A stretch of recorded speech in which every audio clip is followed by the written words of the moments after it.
Thank you all for joining me. We are going to get into game number 1 finally. We got our players. Let's get into our first matchup here. We are going to be on Infernal Shrines, and if anyone's wondering how we got here, let me get you updated with that.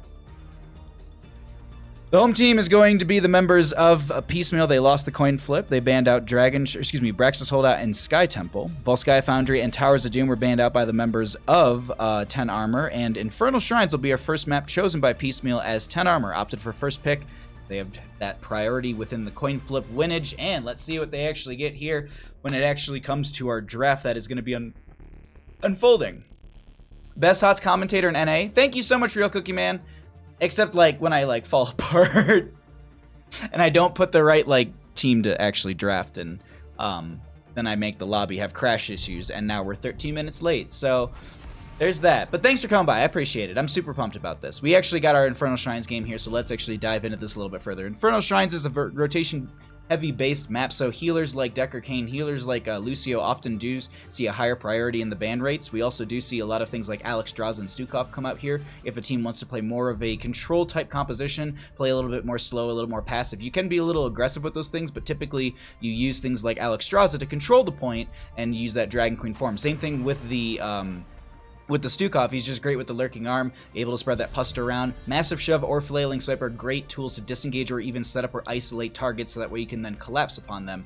So just a lot of good healer choices within that pool right there. And now we also have an Alarak being banned out because we have to consider the aggression over the shrines. These are points that a lot of these teams will meet up and then brawl over for an extended period of time. So heroes with self-sustain, heroes with range, heroes with poke, and heroes with shrine clear often prioritizing that assassin department, much like Gul'dan, much like the Alarak we're getting here. So overall, really, really good draft so far coming out from both teams, just kind of picking off things they really don't want to deal with here and things they know that are going to be strong on a map like Infernal Shrines. We do have our last ban. No priority onto the tanks, no priority onto Zeratul just yet. We are in Division C, so it's a little bit lower in the priority when it comes to some of these assassins. We don't see the players being as mechanically savvy as something like Slip on Close to Death, the Division S team, the heroic Division team, things like that. They're going to see a bit of a different mechanical play, which means it's not they're not a bad player by any means. It's just they're not going to probably go for those heroes like a Zeratul, where it's going to be very, very key heavy in trying to get those combos, get those blow-ups onto single targets and set up with those VPs. So we might see a little bit of that being put in the background, but we also then find ourselves with a lot more comfort heroes when we see some oddities. We start to see things like a lot more Tyrael play, which even then Tyrael is really strong, but I feel like it's niche in a sense, and it's also just a player to player. Things like Kael'thuzad we often do see if someone's a very strong just mage player and they're like, all right, I can just body on a Kael'thuzad on a map where people stack up around a shrine. That's going to get a lot of value for them. So I like it right there. But said they're going to speedrun these matches, ban Lucio. Thank you, Real Cookie Man. I appreciate that. Those problems are clearly not your fault. Bandit distracted you with cuteness. Carson, you are so very right there. Thank you. I didn't look at it that way. I didn't look at it that way at all. Kael'thas and Greymane going to be picked up on the left-hand side here. Kael'thas is great in the shrine clear, in the wave clear as well. We didn't talk about the rotations between lanes whatsoever. You are going to be seeing the rotations between mid and bottom, so you are going to be having some sort of wave priority, as well as you're going to want to pick up regeneration globes for that Kael'thas, for that Jaina. Now, on the right-hand side, they do need a main tank that they can pick up here and maybe a support like a...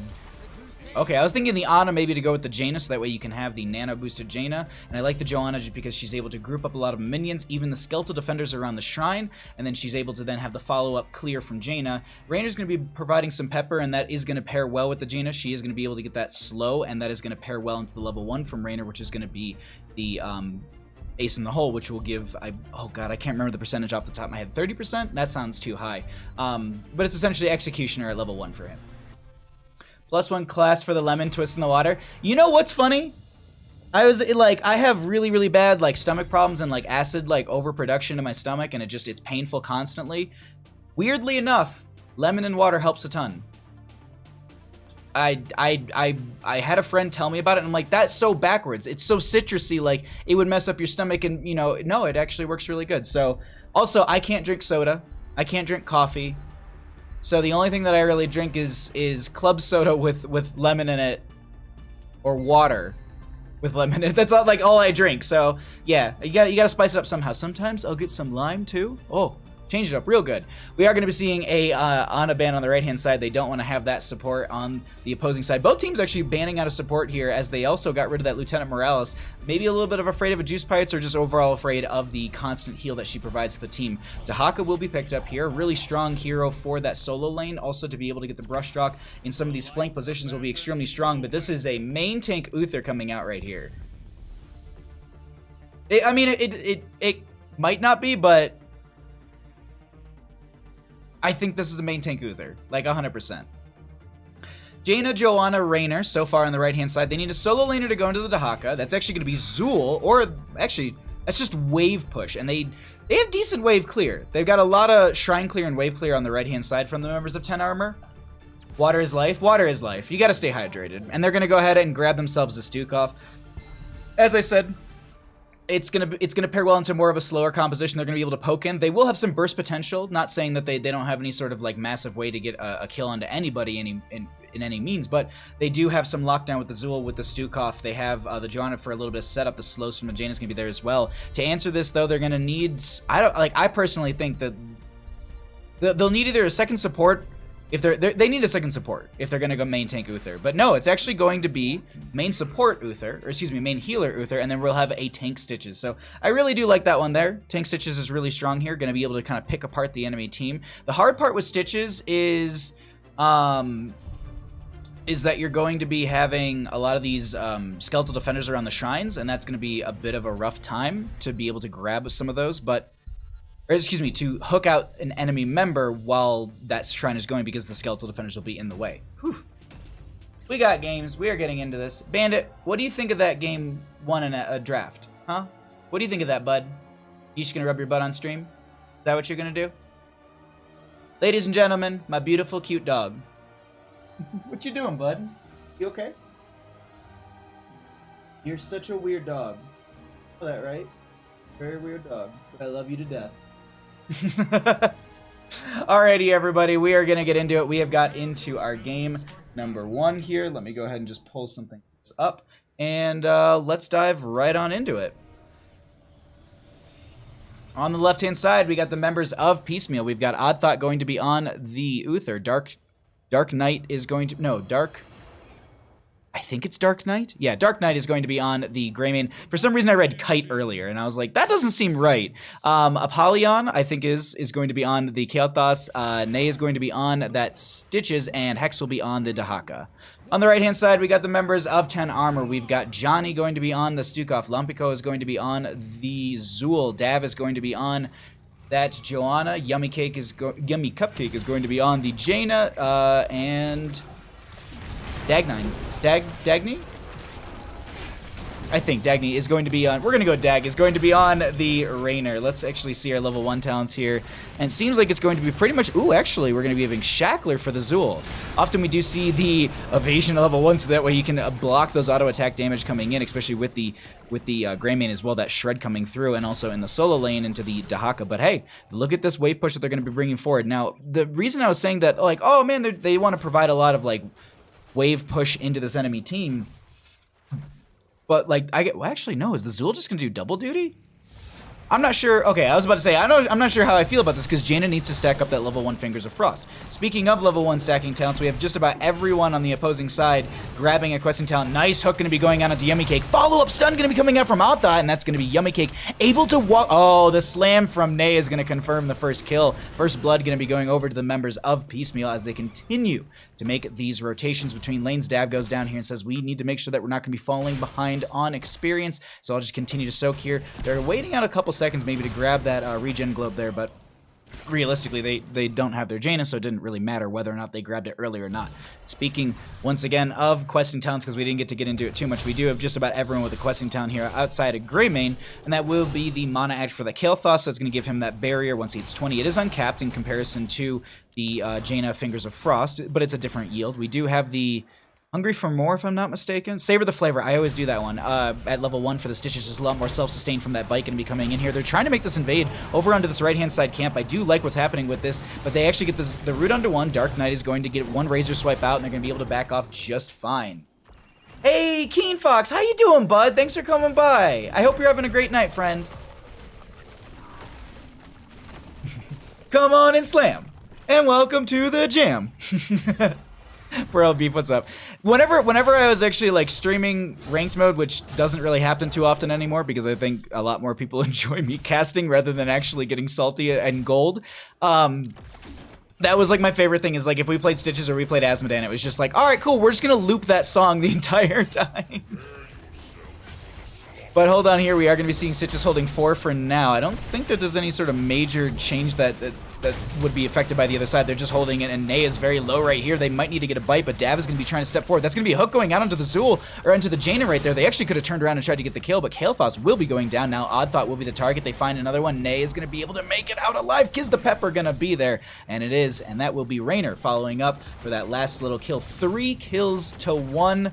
It is a very good triple kill right before the Shrine activates, and they do have a Frozen Punisher in mid lane. While they're going to go ahead and jump onto that, let's look at some of the other stats and, the other numbers before we get into our 7 talent tiers and just get an idea of what this early game damage, healing, and experience looks like for these teams. Nice use of the Impaler camp down here from Dag. Making sure that Dark Knight isn't able to easily just step forward and clear it in the Worgen form. This Pepper from a distance is just a really good tool. And then if Dark Knight does try and jump forward in the Worgen form, if you time it out right, you can use the penetrating round to knock him away. But they were missing a couple people on map, and I think they just played that really smart on the Raynor side, just backing out behind the gate. You can see the vision right now that they do know Stitches in mid, Greymane in bottom, and they have a Dahaka in top. That's at least what they saw for those couple seconds while we were holding vision. I think they're going to try and make this an invade. No, they're not. I was like, oh, maybe they're going to try because I saw a few moving up and through mid, but they don't have 7 talents here, and they're just going to go ahead and have to give over this first Punisher over to the members of 10 Armor. A very good start for them right now, as that will be 7 talents here plus a Punisher pushing in through mid lane. They haven't had any sort of prep into this lane at all. No lanes really, just a little bit of damage onto all of them. But I like the way that they're playing this so far. That's going to be a shield glare coming out. The Punisher is going to be locking down one of the towers. You can see that it's going to be just locking down the fort and one of the towers right there at the front gate. That is going to be for a total of 2 seconds. The easiest way to explain that is much like Syndragosa from Arthas right there. That's just going to be the same kind of ability to lock down the tower so it doesn't have shots, but it's just a slower duration. That was a really good hook onto the Raynor right there. Follow up onto the... oh, that was just so good follow-up coming out from Kael'thas as well to be able to have that gravity lapse, I believe, and they were able to then just burst them down. Really good counter, or not even counter, but just kind of punishing a little bit of their aggression with this Punisher. While they usually do step up, they're not really respecting that Stitches hook. And as this game progresses, if this is going to be a Gorge Stitches, we're going to be seeing a lot more of picks like that, and that's just going to be where the game really starts to swap and dynamic. I remember playing, I can't tell you how many Gorge Stitches I've played against. Whoa, that's a really good... That was a really good burrow coming out to lock down the Stukov to get that pick right there. I was like, I wonder where Dahak is burrowing to. But these hooks, I mean, I've played against Stitches where they get Gorge and there's just no way to win the fight anymore. Like, and then they get Fishing Hook at level 16, and it's just it's game over at that point. It's, you can't, once you get hooked, you're like, I can't make it out far. Like, there's nothing that will save me. There's nothing I can do. I'm going to die. I'm staggering out 50 seconds death, and that's when the enemy team will then try and step forward, get a little bit of pressure, work the lanes out, and probably take the game. During all that, maybe even take a hook and stagger out of death. So Stitches are and there's ways to play against this. You know, you play in the minion wave, you make sure that there's things that are going to block it. You have your Joanna in that front line, making sure that she will always be kind of angling herself in front of that Stitches, or even just putting yourself behind her in kind of a straight line to make sure that that's not going to be an option. But here you can see Dav is trying to jump into the back line, and they're actually getting body blocked quite effectively. Dark Knight is going to dive forward in that Worgen form. They do have the 10 talents here on the opposing side. They back off because the enemy team is going to be stepping into this bottom. They do pick up their 10 talents. That is going to be Skeletal Mages for the Zool, so no Poison Nova. And I feel like it could go either way. Skeletal Mages is a really strong sieging tool, even control tool in fight. I like the idea of the Poison Nova over a kind of enclosed area like we do of these shrines, and that gets a lot of value, but that's not the case. And we have 10 talent here for the other side as well. Putrid Bile for the Stitches, so they don't need to worry about a Gorge. They just need to worry about the hooks here and just be worried about that coming out and being taken too far away from the friendly team. Level 16 Stitches feels so good. I agree. Seriously. And even if you don't, even if you're, oh wow, that's a big step forward from Dav right there. They already got the camp. That's going to be the Curse Bullet coming out from the Greymane as well. Ring of Frost going to be connecting onto 2 right there. They're going to get some blow up. That's going to be the D-Shield onto the Stitches, who throws out 1 hook. They don't connect on anyone, but Dav's so very low, and this needs to cycle out. Nice knockback from Dag as well. And just, they're not going to be getting picked off just yet, but they're so very low. Huge gravity lapse coming out, but I don't think that's going to get them anything besides I think it's Mana Return, because they went Netherwind. Yeah. And then meanwhile, look at Zool pushing out mid lane. This is going to be a bottom lane Punisher. We are going to be seeing it as an arcane Punisher at that. Dahaka is going to push out a little bit more of top lane. We do have the camp on the left-hand side up and available. Right side's going to be down for the next 2 minutes and 30 seconds. Let's jump over to the vision for the red team once again, because we just have that already in our control. And then we'll look at some of the other numbers as we get into the shrine here. But it will be act available. Oh, that's a huge hook. It's onto Dav, but still, that's a huge hook to be able to separate the main tank from the team like that. Curse Bullet to the back of the... Just right in your back. Just Curse Bullet, that just right there. Just like, I just want to take you down by 40% really quickly. I think it's current HP, not, yeah, current HP. Because I was just like, that didn't take down too much. Because 40% of what's already half there isn't going to be as much as, well, their full health bar. So we are going to be seeing that just going to be the Kael'thas being... Going to get rooted to the left-hand side. Tongue Drag going to be connecting onto 1. They're going to try and get the blow up. That was the follow-up stun from the Uther, but look at that. Double kill onto the Greymane and the Kael'thas. Can they find Odd Thought? Rainer's Raider will be chasing in, but it actually backs out right there. They reconvene on the shrine. It looks like the friendly team is going to go ahead and try and go for this. I think Stitches was trying to get a hook through this, but I think this is terrain that you can't hook through. I don't think, I mean, and there's no, like, Gorge or anything, so I don't think there was, like, a massive threat. It's not like Nay is going to be able to go ahead and get a pick anytime soon. But, man, like, 16 Stitches feels so good. Like, I remember the old Stitches where you get the slow on your slam at 16. And I'd be with my friends, I'm like, all right, look, like, my early game might struggle a little bit, but once we get slow on slam, I can make hooks, we're fine. And I get the value of fishing hook, but like that slow on slam, like if you hook someone, they're dead because they're not going to be able to retreat fast enough. Usually because there's also a follow-up stun, and if you have I think it was like 60% slow on your slam, then you're going to be able to set up your healer or whoever has that follow-up stun to be able to make that so much easier, and then you can collapse and body them. But this will be another Punisher coming over, and this will be the second Punisher coming over. Oh, 2 in a row for the members of 10 armor, as that's going to be a nice big blow up onto Dag right there. They don't get the kill. That's going to be Putrid Bow coming out from Nea as well. We do have them stepping forward with the Blessed Hammers, but Yummy Cupcake so very low, needs to back off. Punisher chasing in further here. For a second, I was just like, did they get both these Punishers? And I was like, yeah, they did. This is the second one, and it's in favor also for 10 armor, and they're going to confirm a bottom lane fort with this. Zool clearing out the mid lane from the Impaler camp that was picked up. It looks like Dahaka is going to be meandering into top to go ahead and get that clear. They'll grab a little experience in this mid lane. Hook is going to be, or in this bottom lane. I don't know why I keep thinking it's mid, but they'll just, it's just, yeah, they're not going to be able to get this Joanna here, and she'll be able to back out. She also has those Blessed Hammers for anyone who's trying to maybe mount and step forward onto her, and that just kind of dismounts them and pushes away the chase. Look at this setup, though. You can see them. They were setting up there for a second. Who is the only one with a questing talent? Greymane. There we go. But we're just going to show vision for them a little bit just to get an idea of how they're playing this map and how they're kind of setting themselves up as they make the rotations. We do have the next Punisher is going to be a Mortar Punisher, and they'll be popping up through the mid lane. The enemy team is going to be in this mid as well, and Odd Thought was maybe going for a wraparound, but they're like, let's actually back off. Let's join the friendly team. Let's play this safer, as it looks like we're just going to jump into top lane really quickly and just check out Hex versus Lompico. And Lompico on this Zool going to be going into a Scythe build. Not something we often do see. I want to go through this really quickly. So we have Reaper's Toll. So it's going to be Scythe cooldown reduction and Mana Return. We have Harvest Vitality.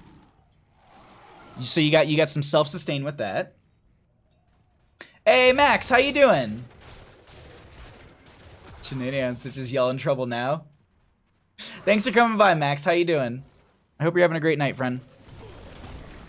And then also we have the Echoes of Death. So, I mean, hey, if you're getting cooldown reduction, and then you're going to be just having more size coming out, but let's actually talk about the fact that we have a Phoenix and Putrid Bow right there. Curse of Bolt's going to be coming out into 1. Point is going to be barely in favor for the members of 10 armor, but they don't get right there. That's a huge Ring of Frost, but no major follow-up just yet. Greymane will dive into this enemy team, and they get the D-Shield from the Uther, who ends up going down right there. No trade out in favor for the members of Piecemeal, as 10 armor has picked off 1, but they're very low themselves. That's gonna be a gravity lapse. Yummy Cupcake is so very low. Greymane gets the dive, and that will be a 1-for-1 trade. Shrine won't be active for a few more moments here, as they will have the top lane pushing in and crashing right now. They did get a little damage onto that fort, but it seems like they'll be able to back out.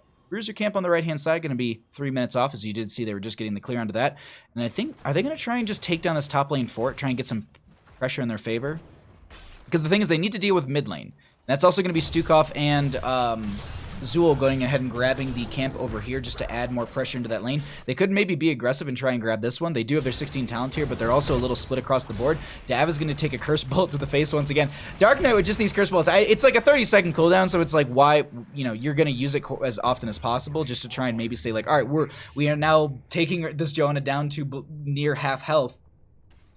Is this something that's going to work? Oh, this is a little too aggressive maybe. Shackler used.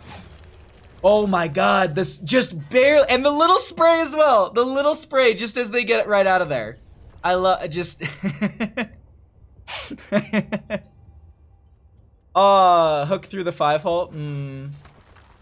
I feel like if they had Odd Thought Vision, I would have a much happier outlook on my hook. Wow, that stray hook is going to go into Yummy Cupcake. They do have that cursed bullet as well, but that is a massive fishing hook for that Stitches. They also find themselves the Johanna. The flailing swipe is not going to get them the value they're looking for.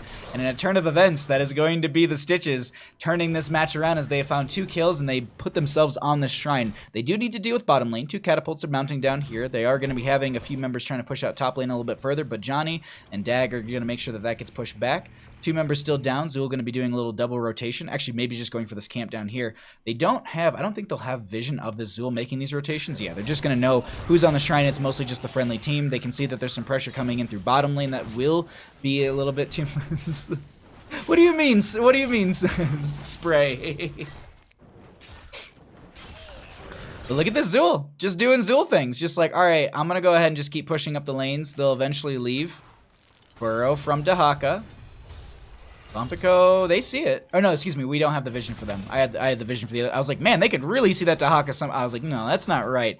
But Dahaka is now showing in bottom lane, so that means that the friendly team will be stepping forward. Hook goes out onto Johnny, who's trying to stay behind the wall. They actually spread the push around. That might have actually helped them out. That's going to be the Ring of Frost onto one. That's going to be the Force, or all the play is going to be going out onto Uther. The Lurking Arm was right underneath it, so you didn't see them actually getting the Divine Shield off. They still get the Mortar Punisher in favor for the members of Piecemeal, but they just want to chase into this. Jaina did finish Fingers of Frost as well as her Frost Bite, so she now has the Ice Block ability.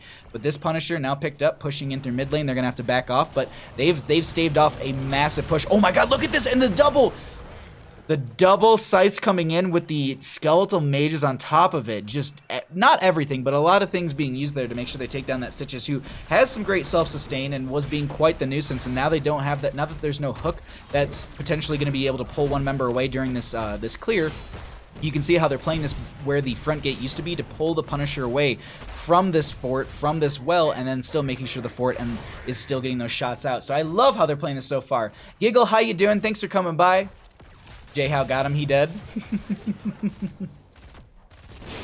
I very much appreciate the support. Thanks for coming by, my friend. As we work our way to Fartner. Alrighty, Zool gonna jump down into bottom lane, and actually one thing we haven't checked out recently is going to be some of those other numbers when it comes to experience, damage, and healing. So let's actually take a peek at those, because we've seen the talent tiers for a while, and we got a level for one team and 2 levels for another just to get to our 20 talent tier, and it's gonna be a bit of a fight before that. We have our next Punisher popping up in bottom lane. It's gonna be an Arcane, and I do believe that will be popping up in, I think the announcement should be for it in like 45 seconds. I think I have that right. Let's actually get the vision for Nay right now. I know we just jumped to a different stat, but I just want to get the vision for them just to see how if they're going to be throwing out blind hooks. Are they going to be trying to set up for anything here? Let's see.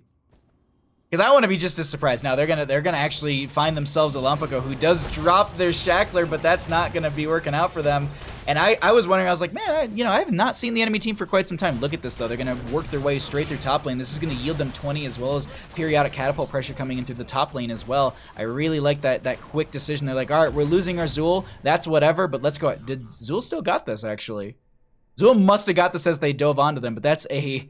They still lose their Zool, and they take down the top lane for it. Now mid lane seems to be the target for the members of Piecemeal. 10 armor going to be rotating down here with their 20 talent tier in their favor. And yeah, they just disengage. They see the enemy team come in. Oh wait, hook onto one, but it's just going to be Johanna. That's also going to be the Curse Bullet. Follow-up stun from the Uther. Gravity Lapse as well. Really good combos, and that's also going to be the Storm Shield used by, I think, Johanna right there. I don't think Johnny has a Storm Shield ability, yeah. Excuse me, it's blinded by the light. Everybody had to get their own.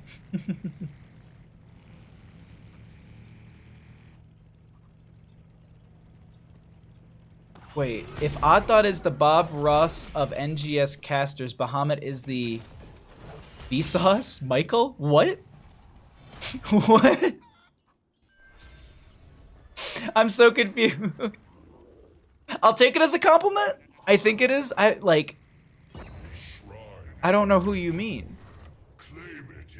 Shrine activating in this bottom lane. If they can grab this on the side of 10 armor, it's gonna be huge for them. And you can see them; they're just running from this. They don't want to do anything with this fight at all. They want to wait for 20s. They want to trickle that in. They do want to grab this through top lane. They don't know where the enemy team is. They know that they're kind of sharking around here, but this should be 20 talent here for both sides, as we do have our next Punisher popping up here in the bottom lane area. Ooh, this is. I think this is. I wouldn't say this is like. Oh, wow, that hook. Just these hooks coming out. 16 seconds on that. Keep that in mind, everybody. How is that not Storm Shield? Well, it's not Storm Shield because they gave everyone their own, it's a meme. It's a meme, it's a compliment. Okay, cooldown for Shield there. Okay. Anyways, that's going to be a huge Ring of Frost going out onto one. Curse Bullet went out one at some point. Dav going to be a little bit low right there. The follow-up with the center ring from the Jaina right there, but they still find themselves a Rainer and a Jaina as well. The Gilnean Cocktail getting so much value. Johnny going to be targeted right there as the D-Shield comes through. Dav with 100 and some health is just able to hearth out, but with these 20 talent tiers, we are going to be seeing some great value. Shambling Horror for the Stitches. Actually, I think I swore I saw a bug on this earlier that someone activated it, and I like that use of the hook right there. Just like, you know what? I want this to come closer to me. But I was seeing someone post that they popped it and they had like 90% movement speed or something like that. And I think they were that was supposed to mitigate any sort of slow happening to them. Not sure on that one. 8 seconds per hero hit. Yes.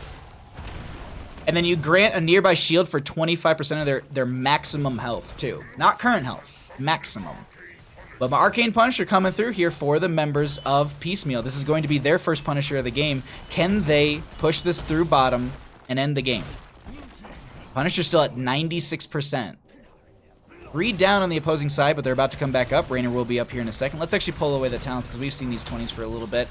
And let's focus in. We'll see the whole game here. Nice use of the Iron Skin just to pull that jump over to this side. The other thing to note, too, is that since they do have that Blinded by the Light, that is going to be no indestructible for the Joanna. Lompico was the hook right there, the Curse Bullet as well. That's going to be Dav taking a lot of damage. Zul is the first one to go down. Dav is going to be low as well. They dive in and get the follow-up kill. Flailing Swipe coming out from Johnny, but that won't confirm them stopping, or that won't stop them from getting those extra kills. Huge hook onto Johnny right there, and I don't think there's anything that they can do. Lex, do they have a tongue drag? That's going to be the isolation to make sure they go nowhere, and they go down as they move their way over onto this core. It looks like the members of Piecemeal are going to be trying to end the game here. This could be game number 1 going over in their favor if they're going to be able to solidify the kill. Oh, that's going to be Dag. The follow-up jump from the Punisher as well, and I would say that this is going to be the game going over to the members of Piecemeal. They have taken game number 1 in a great turnaround as the game has progressed. Great game. GG's. We'll get ourselves into game number 2. GG, well played. Nice hooks indeed. Yeah, very nice hooks indeed.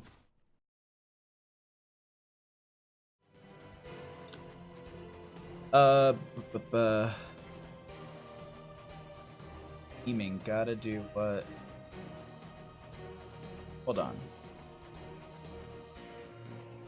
I'm gonna do what's called a pro gamer move. I love that so much. Oh, that's I love those. All right, let's get a message out to the team and find out what they want to do here for our next game. Where Dav.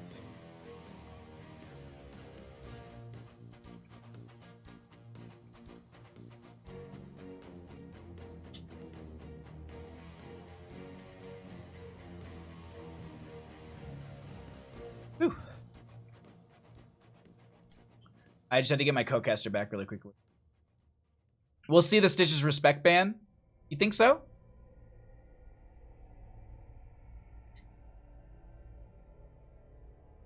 Panda Bud, go and get your other fish. Look at that. He went and got his other fish. Oh, we're gonna... Hold on.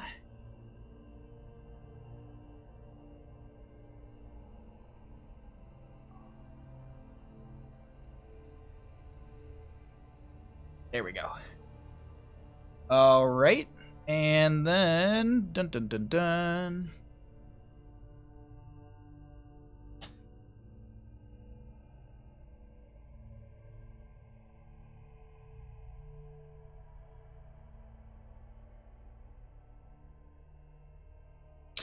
Oh! PSA. All right. Here's a PSA. If you're going to play any sort of competitive game, please keep your DMs open so that way the caster can actually message you and ask you what map you want. Thank you for listening. Please keep your DMs open, because that's like the hardest thing on my end. I can't message the captain, but I can message the co-captain. How old is that good boy? I believe he turned 5 this spring. Yes. And they can just switch to Muradin. Woo!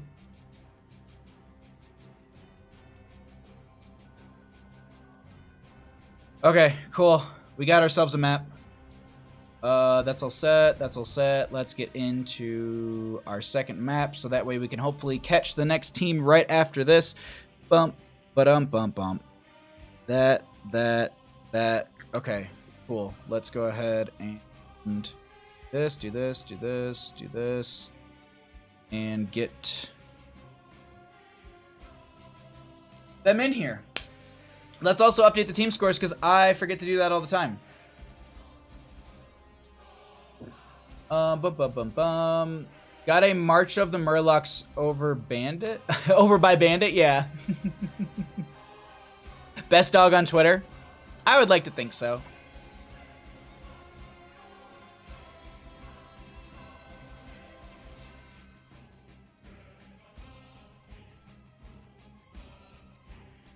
All right, we got one team in here. Let's get the other team in here as well.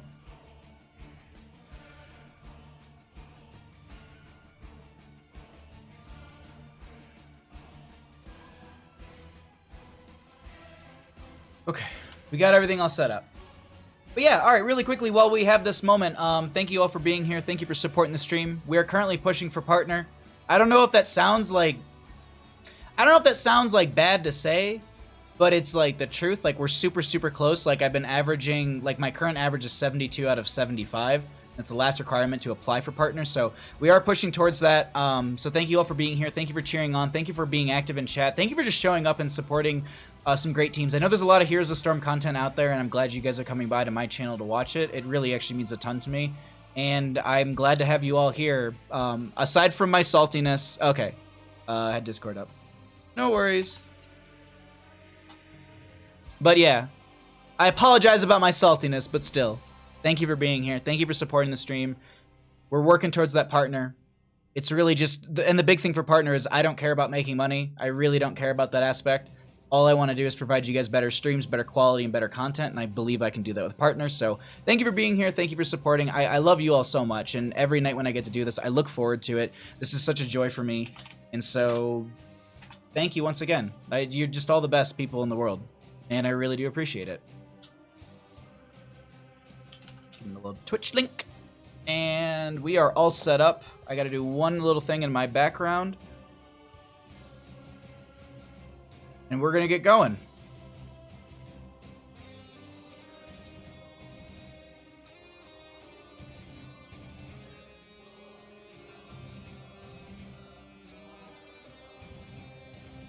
Ready?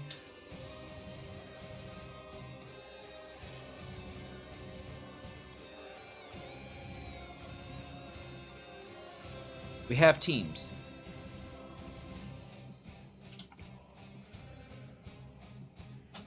Alrighty, let's go ahead and get into this. We are going to be heading into our second map of the evening, and it is going to be... Welcome back to the Nexus Gaming Series, everybody. I am going to be your caster, Bahamut. On the left-hand side, we've got the members of Piecemeal, and on the right is going to be the members of 10 Armor. Piecemeal is up one game in our best of 3 series here, and let's go ahead and jump over to the map bans, as we did have those take place at some point this evening. I was wondering about, okay, sorry, I saw something, never mind. I was wondering, I had something running in the background, and I was like, I knew I forgot to turn that off. But let's actually jump into the map bans really quickly. So the members of Piecemeal are the home team. They lost the coin flip. First pick priority for the first game went over to the members of 10 Armor. They banned out Volskaya Foundry and Towers of Doom. Brax's Holdout and Sky Temple were banned out by the members of Piecemeal. We have Infernal Shrines chosen by them for game number 1 and won by them. The members of 10 Armor opted for first pick priority in this game number 2, so Dragonshire is going to be the map choice of Piecemeal. Let's go ahead and get back into our draft here, as this is also going to be... It's the Discord network, not your mic setup. Ah, got it. I think they might be having some communication issues, but Alarak will be banned out here once again on the left-hand side, and Lucio as well on the right. I really like that, how they're just kind of they're still banning out the same things, but I think it's also going to be a little bit of a respect in that right. Okay, that's something to note. Hold on. I need to screenshot something because that's kinda... Alrighty. Capture. Yeah, alright. Wait, no, that's my first place. Alright, I apologize. Sorry, I had something in the background I needed to screenshot and send to somebody. Baho, hello, my friend. Hope your Tuesday was fantastic. Thank you, Murda. How you doing? Thanks for coming by, friend. My Tuesday's going pretty good. I had a decent day at work. We got some good games. Hopefully we can make it into our second best of 3 of the evening. Otherwise, maybe we'll grab some replay casts or something. We'll see how everything's going. But overall, we have a Diablo going to be banned out on the side of 10 Armor.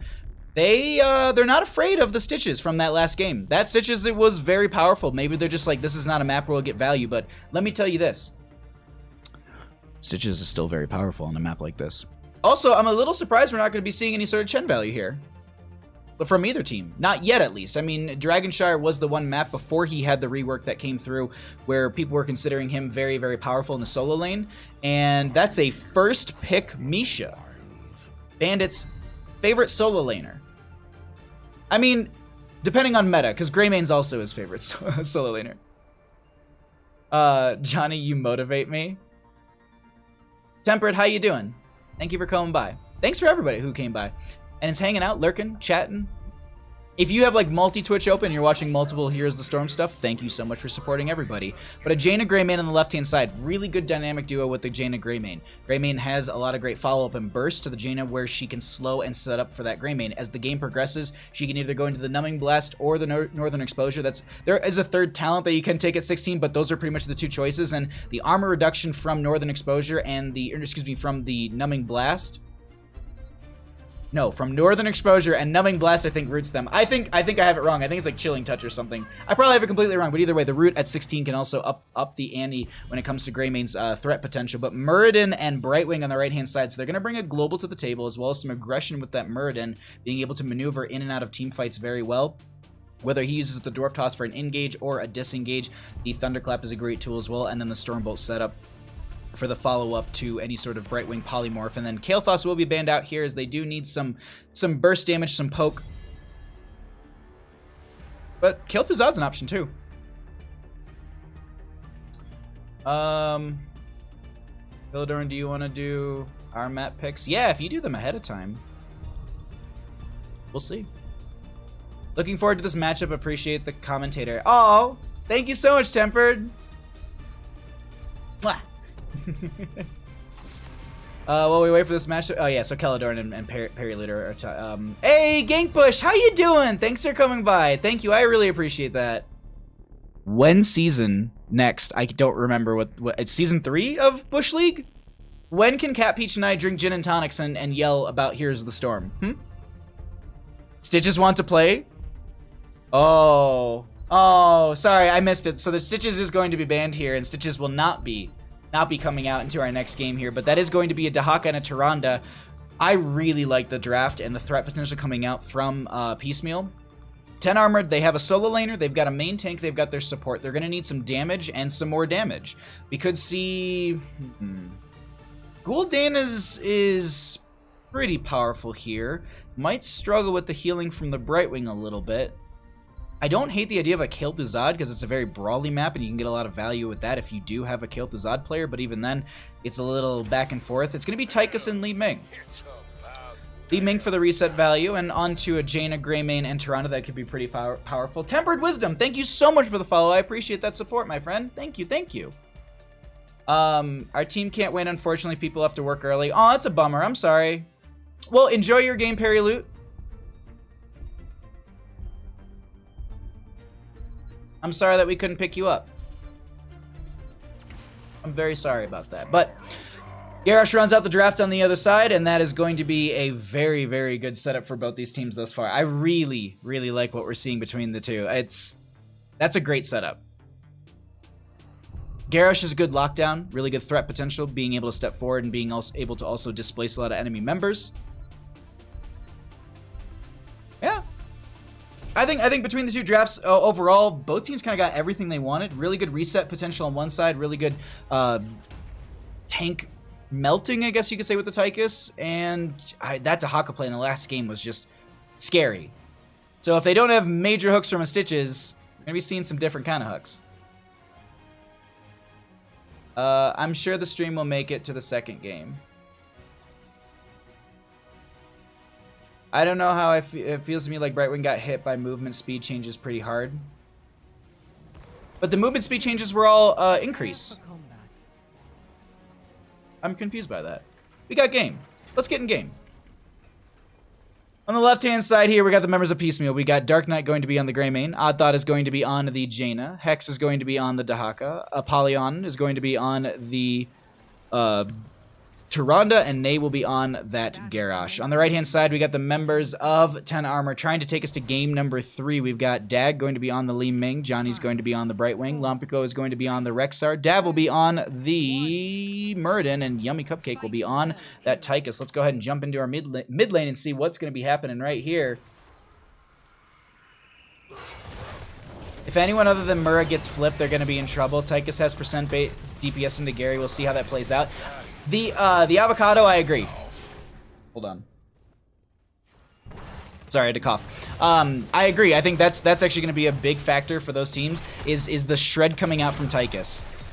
And the other thing to consider too is Tychus doesn't have the biggest health pool in the world. I mean, he's only got at least right now, he's only got a 2,000 health pool. And so that's, oh, hold on, Dav going to be thrown around. That's going to be the Dwarf Toss out. And out of all the players to get hit, that is exactly what chat said, the best player. Do we have a Gilnean cocktail to hit Dav? Won't be enough to kill them, but if they actually got that a couple seconds earlier, that might have yielded the kill. We're going to throw it over into the Rexar vision right now and just get an idea of what it looks like for the blue team on this map. Or excuse me, the red team on this map, as 10 Armor is going to be setting themselves up in all of these lanes. We got Brightwing in mid for now. We are going to be seeing Dahaka and Misha Bear getting picked off in top lane. Technically first blood of the game. We'll be going over to Hex, who, well, call PETA. Call PETA on the Dinosaur. There's going to be a Sentinel going to be coming out from the members, or from that Tyrande as well. So you can see right now with their vision, they do know that the enemy team is going to be up on the siege camp on the right-hand side, and Johnny's sitting on the other side of this wall, just getting some healing out to the friendly team if they need to jump in here. Also getting those auto attacks over the wall as well. Also to note, also, we have the Brightwing with the, oh, hold on, they're going to be having Bribe. I couldn't think of what it was, Pixie Charm. Because I was like, everyone has their own version of it. It's still Bribe, but it's just Pixie Charm, and it's got cooldowns and stacks differently than how we see it with other players, or other heroes, excuse me. I'm just want to check out this top lane a little bit as Hex is going to be stepping forward. Dodging the Misha charge right there, and then I think they might be able to get the kill. Do they have a tongue drag? Gonna pop the Essence stepping forward. They just want to kill. They want Misha out of that lane, and it's gonna be another pickup in their favor. We can actually jump over really quickly just to highlight some of the experience. Oop, wrong one. So the Misha Bear has been killed twice, and it was, you know, sub 2 minutes both times. But you can see what kind of experience that's bringing to the table. The mercenary camps, just the siege giants themselves, only yielded way more experience than what we're going to be getting from Misha Bear kills. So just something to highlight in some of these games, that when you focus in on a lot of early game kills, sometimes that's not, oh, Dav keeps getting caught in these really low spots, and this Brightwing is just doing a great job keeping them healed up and also getting that Pixie Charm onto them as well. Or Pixie Dust, I think it might be. Dragonite channel potential in favor for the members of Piecemeal. Can they get someone in mid lane in time for this? That will be top lane, held over by the Misha Bear, that is now back and available. The humanity. Why do they always have to pick on the bears? Tychus will be picked off, and that will technically be the first full blood of the game in favor for the members of Piecemeal, but they've already gone ahead and secured quite a bit of experience before that. Let's actually jump through some of the other numbers really quickly while we are kind of waiting for our 7 talent here. Tongue drag onto the Misha Bear in this top lane. That's going to force them just to run right back, and going to throw a bird out right there. One thing that I always wondered about Rexar, and I know this is very off topic, but why and where do they get all these birds? Do they grab him from the air? Are these in their pocket? Why did just Rexar? What's going on with that, bud? Pouring out from the bear. I definitely will after the stream. But 7 talent here will be rounding the corner soon. Yummy Cupcake will be back in bottom lane, going to be trying to put a little bit of damage onto Nay, and they're going to be stepping forward, trying to get a toss onto 1. That will be followed up. Oh my god. Dark Knight is going to be trying to come in here, and that will be the polymorph onto the Greymane to deny them with that kill. They're going to roll. They're going to throw the Gil, Nay, and Cocktail. That was a little bit of a late thought right there. They kind of realized it as they were backing out. If they just rolled kind of the side immediately and then threw it, they might have gotten... I don't know how much damage it would have done into the Yummy Cupcake there. That's definitely something we can check here in just a second. But either way, toss goes out onto Dav. Once again, they already used their Dwarf Toss to use that engage. And so they go down right there. Another pick in favor for the members of Piecemeal. So far, very strong game coming out on Dragonshire, as it's 7-7 in levels, 2-0 in kills.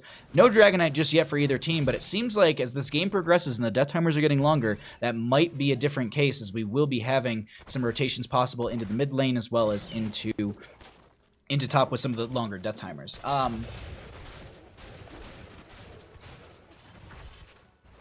He's got a big bird bag, like in Banjo-Kazooie. Sentinel goes out, it connects onto them, but it's just a little bit late before they can really take any advantage of the camp being picked up on the other side. We actually have, is that heavy impact? Yeah, heavy impact for the Muradin right there, so gonna utilize that as an engage, or maybe even, because does it give range as well? No, it's just slow. So they're just going to try and use that as an engage and maybe look for some of the lower health pool heroes in the backline that they can then dive onto. But their comp isn't super divey, so that's just mostly Muradin diving forward, and maybe the Misha Bear can join them. But hey, that's a good AoE. Slow into a couple people in the bushes right there. As I said, though, there's no big dive to come in. Maybe Nay is going to go down. That's going to be... Oh, Dag is going to be blinking forward in Dark Knight. If they had like a go for the throat, that definitely would have been a deadly Ming. But... that's not the case. Dragonite available in mid. Dahaka going to be coming up in this top lane. They're going to be trying to turn this back over. Misha Bear is going to be throwing themselves back onto the point. Li Ming with the channel, and they get it just in time. Dark Knight a second too late. Let's go, 109 armor. He has nests in his pockets, his pants. Tychus shorter AA range requires better positioning for him to be able to pump the damage into Gary here. Also with the Ming, it can be rough to get resets for Li Ming. Yeah, exactly. Also, why isn't Muradin W at 4 and 7? Huh. It is, yeah, because that would actually be pretty strong into the Greymane, because they're going to be in the Greymane's face as well as Nay's face. But hey, Dragonite's going to go ahead and hit the... No, actually, Tychus will go ahead and get that last little bit of damage onto... Garrosh right there. We also do see the rhythm for that Tychus, so they're going to be able to pick up more minigun time on that, but that will be Greymane getting the pick onto the Muradin, and they jump into the Commandeer Odin, and they say, nah, you're dead. Oh, the burrow coming out from Hex here. Can Johnny get away? They have the Blink Heal, Tongue Drag, and that will be just enough to get the kill. Dag is going to make their way out, but that's going to be 3 for 1, maybe? No, I mean, I guess the 1 kill was way earlier. It was way earlier. Well, ish. Either way, everyone's going to be back up. We're going to be having our 10 talent tiers, and let's see what we get for our map pressure, as we do have about a minute or so before we have another announcement for our Dragonite. I need to chug water really quickly. And then let's just peek into top lane once again, just to get an idea of what this is looking like up here.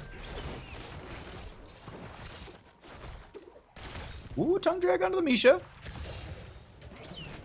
I like the back and forth right now, but that's going to be Muradin going down in bottom lane. I apologize about that, but I think that was going to be Garrosh with a Warlord's Challenge based on the cooldown of it right there. 50 seconds, 40 seconds on it, and they might have gotten a toss. So nice combo coming out in that bottom lane, at least what I pieced together right there. Indomitably going to be used. That dash was used. Nay going to be very low. That's going to be them still living within all this, and Yummy is going to be going down as well.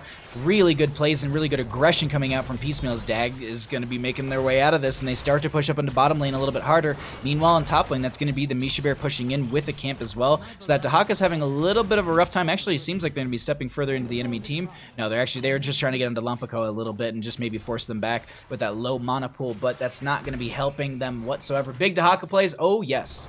Overcommitted for bottom fort there. I agree with that.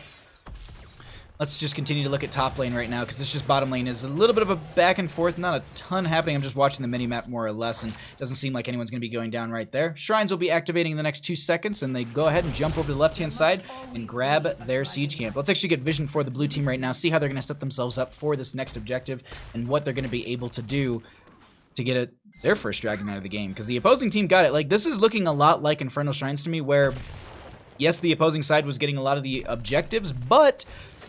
oh, tongue drag onto this Rexar, but Misha Bear is going to be able to then just kind of heckle and push him back. But my whole point is there's going to be Playmaker right there. Curse Bullet goes out onto one. Oh, that's going to be Tyrande trying to make their way out. Shadowstalk was used as well. Indomitable on Nay. Dav is going to be chasing into this. If they actually have a toss, they could separate them further from the friendly team, but that also will be Water Elemental being popped by Odd Thought, who we now see a Commandeer Odin on the right-hand side. They get the stun onto Yummy Cupcake as they do come down just to slow him down. That's going to be a point-blank isolation onto the Tychus, who is in Commandeer Odin. They do back out right there, but still, really good back and forth from the two teams, and no one going down just yet in that last little engagement. But here's the thing. Look at you can see Hex was trying to go back into that top lane to get the channel potential for this, and Rexar was like, "Oh, do I come down and try and help out the friendly team? Can I finally engage?" The Haymaker being the save maker as they actually push Nay all the way out of the shrine and push them onto that opposing side. Warlord challenges, they wrap around, and that's going to be Li Ming going down. Dav going to be in a little bit of a rough spot, but Dark Knight is getting shredded by Yummy Cupcake. The friendly toss out of there, out of the fray. It's so weird that it's into the fray, but realistically, every time you see it, you're getting out of that fray. Dragonite availability for the members of the red team. 10 armor going to be trying to go for that right there. They do have Murden, who's going to jump forward onto that. Jaina will be able to go ahead and have one stall on that. Greymane does go down in our bottom lane right there to the Tychus. So they delay this out for now. Let's go checks. Mix them. Look them all. I thought for 1 second, I was just like, is Water Elemental trying to channel Dragonite? What are we looking at here? No, it's just going to be, they were just kind of pushing it over right there just to make sure they still have vision of anyone trying to channel said Dragonite. But we see a lot of the play happening in mid lane right now. So let's pull away talents and see if Nay is just sidestepping a lot of this. That will be the Sentinel. One stall onto Dag. They have a second right there. Odd Thought dumps the snow. Blink in. Oh, they don't have the Ice Lance, and that's going to be another Dragonite. They tried to delay out with Dahaka in bottom lane, but unfortunately it's just so much quicker to channel the Dragonite that it is the point itself, and that will be Dragonite of second Dragonite of the game, going to be picked up by 10 armor as they will push this in through mid lane. Friendly team is back. They throw out the Curse Bolt, but I don't think that actually affects the Dragonite. I think it's only heroes. We'll double check on that verbiage in a second. Red team has destroyed a fort. Mid lane fort down. Bottom lane fort will be the new target for the members of 10 armor. Lunar Blaze being finished out in 11 minutes is actually really good. I feel like I don't see that quest being finished out quite often anymore, and that being finished out this early into the game, that's huge, because I believe it's range increase on it overall. I might be wrong if there's maybe more to it, but look at, we are currently seeing the Dahaka still in top lane. Dragonite starting to fall here as they throw a little bit of snow in that front gate where they're trying to bring the Dragonite in to take out the sidewall. Maybe they can step into the enemy team. We do have 15 to 15 in talent tiers. Toss going to be going out onto the Misha Bear, so they remove her from the fight, unfortunately. Members of Piecemeal, rude to bears. I want to see somebody run Garrosh, Uther, tossed into D-Storm for an engaged. I would love to see that. And then here's the thing. After the Divine Storm ends, you then Warlord's Challenge. Look at this chase, though.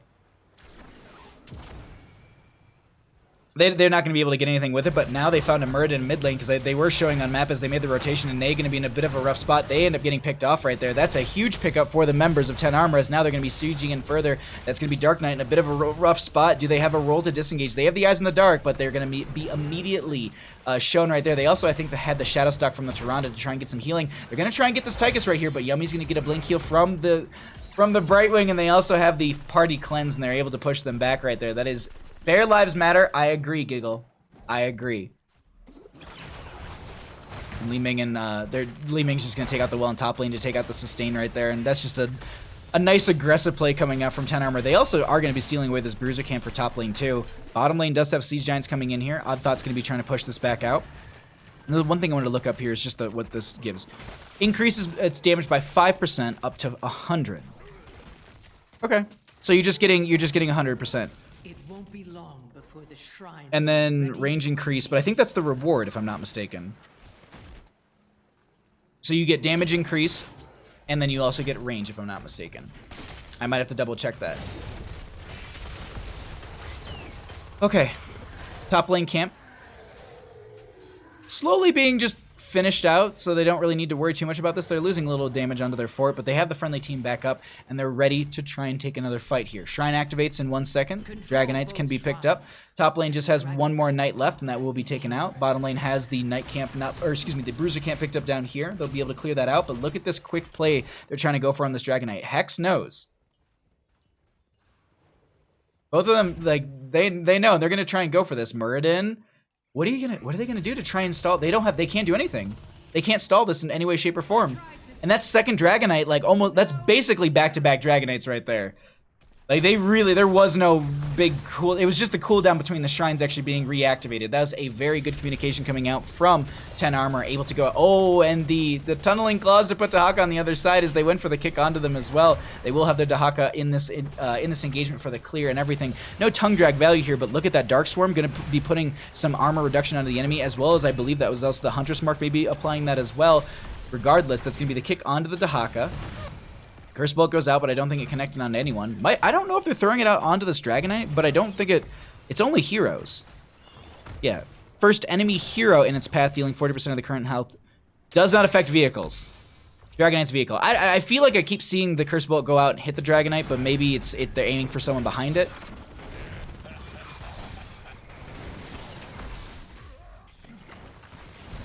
Someone to run Garrosh, Uther, Maiev, Tyrande, Jaina. That'd be just terrifying. Dragon Knight does end here. They don't get a ton of value with that. That's going to be Muradin in this backline, but huge playmaker onto Ney right there, who's going to try and make their way back out of this and try and save themselves. The Warlords challenge onto a couple members, and they're just like, team, just try and get some value from me, but the team is not going to be there, and they're actually going to need to back off towards their keep, as the resets might be coming in here for Dag if they get a few more if they get a little bit of these, or if they get 1 or 2 more combos in. Muradin also trying to dive forward and get that, but look at this. Muradin is going to get punished by stepping forward right there. Dag may be the next one to go down, and they're going to be just getting punished by stepping so far forward onto this keep right now, and actually Dark Knight's going to say, no, I think we can go for Yummy Bear, and that will, or Yummy Bear, Yummy Cupcake, and I saw the Misha Bear on the right-hand side of the screen, I was just like, yeah, a Yummy Bear. But that's going to be 3 kills for the Greymane right there, and that's a huge turnaround. Kind of the same thing we saw in that last Dragon Knight that went down in the bottom lane. Oh, look at this. They're looking for Johnny. Do they have vision of Johnny? They do, but they're just going to back out right now.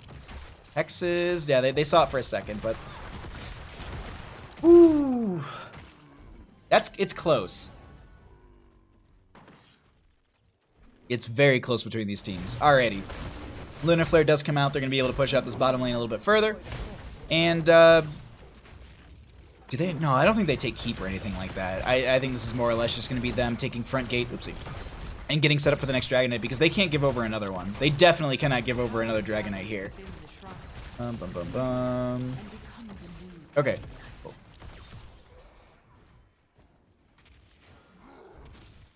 Oh, okay, cool. I got a best of 3 replay series that was sent to me on my server. Wonderful. Sorry, I was like, I saw a ping and I was like, oh, is this, I hope this isn't like super important.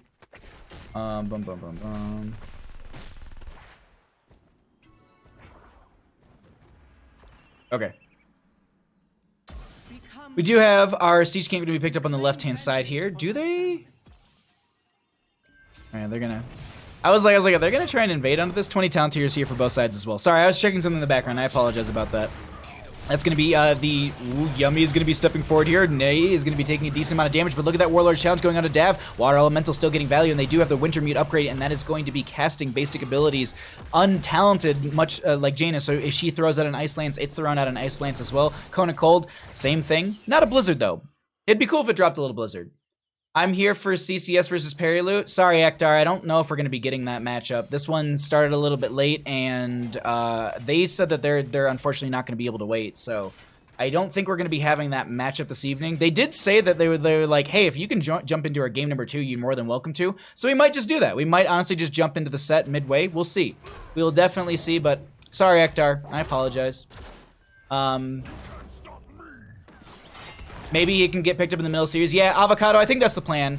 That was what I got messaged by the team earlier about that, and they were like, hey, do you want to do this? And I was like, I'm not the biggest fan because I feel like, you know, I would like to showcase your whole matchup because I feel like that's like, you guys don't get to have the whole cast. And they're like, well, we're kind of just okay with it. So that's going to be Tychus also okay with going down as the Boars came out from the Rexar. They didn't go for Kill Command at level 20. They actually ended up going into Frenzy of Kalimandor. Basic attack deal 10% more damage, and Misha basic attack slow the target by 20%. So it's like Nexus Blades essentially for Misha and Rexar. Oh no, just damage? Yeah, damage and... Okay, yeah. Attack speed slow. Greymane, Odd Thought. Who's going to be able to get it? Actually going to be Odd Thought right there. Murden dives in, utilizing the rewind to actually try and dive in further, and they might have put themselves in a rough spot. Look at the bottom lane. They already have a siege camp, or excuse me, they've already got the Bruiser camp down there, so that means that they're going to be trying to bring in the Dragonite so they have extra siege. Dav's going to be just throwing out that Storm Ball. It doesn't affect Dragonites. Also, the vehicles. Just a note here, Jaina does have that finished out, I do believe. It's just not showing since she's in the Dragonite right there. But let's pull away. Talon says, Misha Bear's so very low. Huge playmaker onto the Dahaka, and they end up getting that kill right there right as this starts out. Misha a little bit too low. They end up getting picked off, but that's going to be Greymane diving onto the Murden in the backline, and now they step up onto the core. Looks like they're going to be trying to end the game here on the side of Piecemeal. Can they take the game with this Dragonite? It's a little bit low. They're starting to shred through this, but I'm not sure if they can do this here. And it doesn't look like, it doesn't look like they're going to be able to, I was like, what pushed them back? But that was a huge wave of force from the Li Ming. She did go for the upgrade at level 20 right there. I don't know what it's actually called. Repulsion. It's massive. Actually, let's see. Can I, let's see. Oops. All right. Let's pick Li Ming. And I think we can actually, if I hover it, you can see the range. Look at that. That is so huge right there. Just, yeah, it's cool to look at those things just in the game so you get an idea. Because we often don't get to see some of that stuff when we're in the casting mode. Playmaker best ult? So far it is.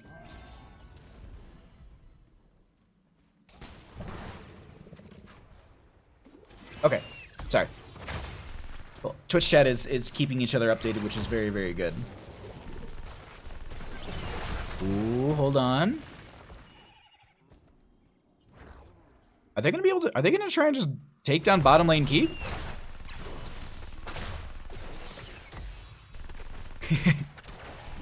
I love you, Twitch chat. You're so good. That's gonna be Nay is gonna be trying to push out this bottom lane a little bit and just force back this. Indomitable's gonna be used, and it's just gonna be throwing out. Oh, that's a big pickup right there. Murden gonna be diving forward as well. That's gonna be the reset city for this Li Ming. They get 2 picks, and that's 2 staggered out deaths. Dragonites are going to be up and available in 30 seconds here. They don't have and that means that they'll be like 20 seconds still in the opposing too. Murden diving forward. Dav very aggressive in this game number 2 right now, and they're going to be trying to end the game right now themselves. 59% on their core with shielding right there, and can they start to take down this core? Tongue Drag goes onto Yummy as they pull them away, but there's nothing else right there. This is going to be Commandeer Odin going to be coming down here, and they don't have the big red button, I do believe, and so they're going to be able to get the kill onto Tyrande, and it looks like the members of 10 Armor are going to be taking us to a game number 3. Isolation onto 1. Cleanse goes out onto the friendly team, but there's going to be the 30% and falling, and that looks like it's game number 3. We are going to be seeing if they can bring it back. GG. Well played. Look at that Misha Bear. Look how happy she is. Big meaty cast ranges.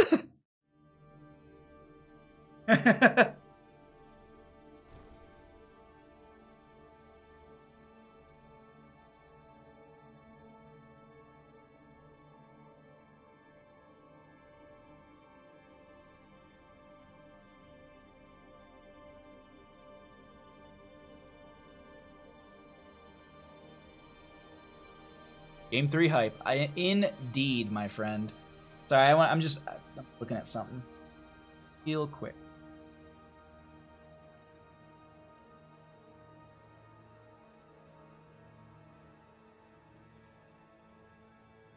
Alrighty, talents.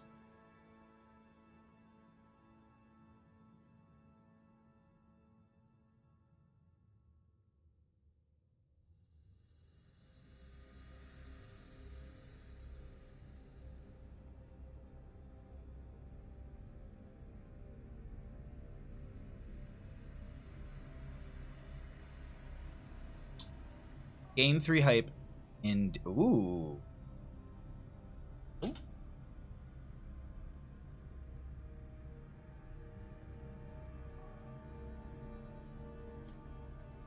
Sorry, I'm getting the map pick from one of the teams. Oh. I thought that they answered it, but okay. Welcome back, everybody. Let's update the team scores. Oh my god, I'm nervous. You're nervous. Don't be nervous. Be excited. Because we're going to go to game 3 in just a second. We just got to find out what the map is going to be. I think they're probably confirming between the team members and then... okay. Alrighty. I will make the map.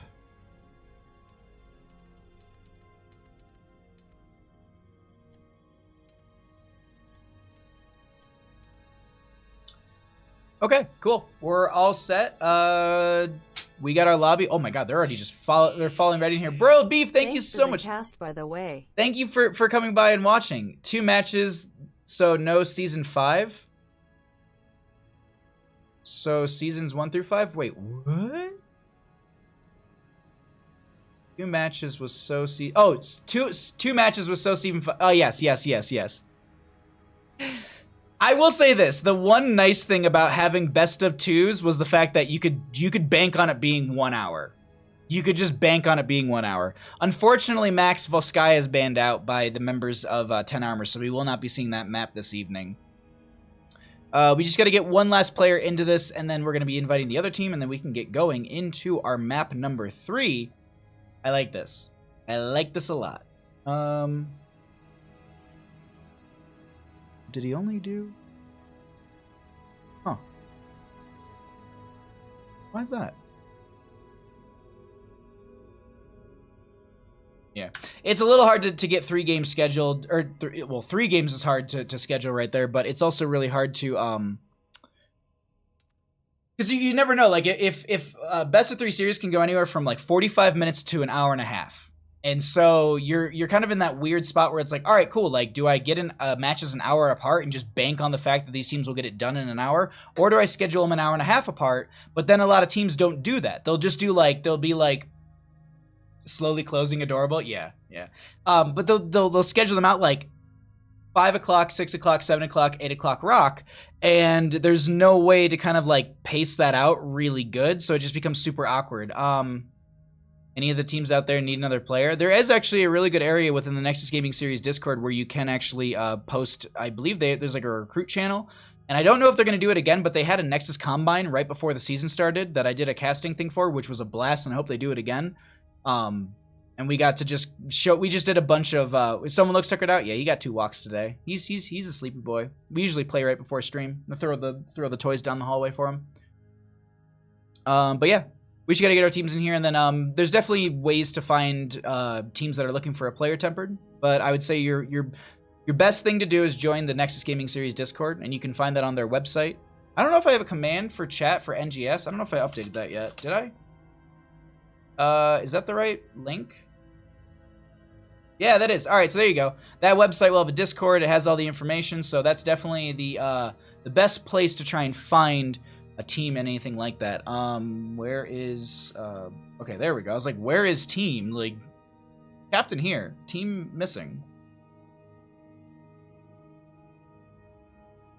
I think what we could do, I wonder, could I have Periloot send me their games? No, they won't be done with it in time, I don't think. But hey, we got our friends in here. Everybody's ready to go. Teams are for game 3. And we'll get going here into game number 3 in just a second. If you haven't already followed the channel, do yourself a favor. Do so. I do a lot of casting for Nexus Gaming Series. I do a lot of casting for a lot of different leagues. Okay.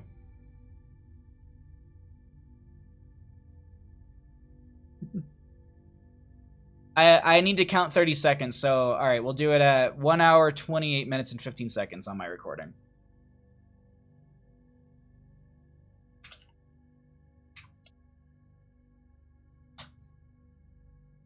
They should have game 1 done by the end of this. I wonder if I can get their replays and just like go into the replays right afterwards. Could send that replay then the others as they finish.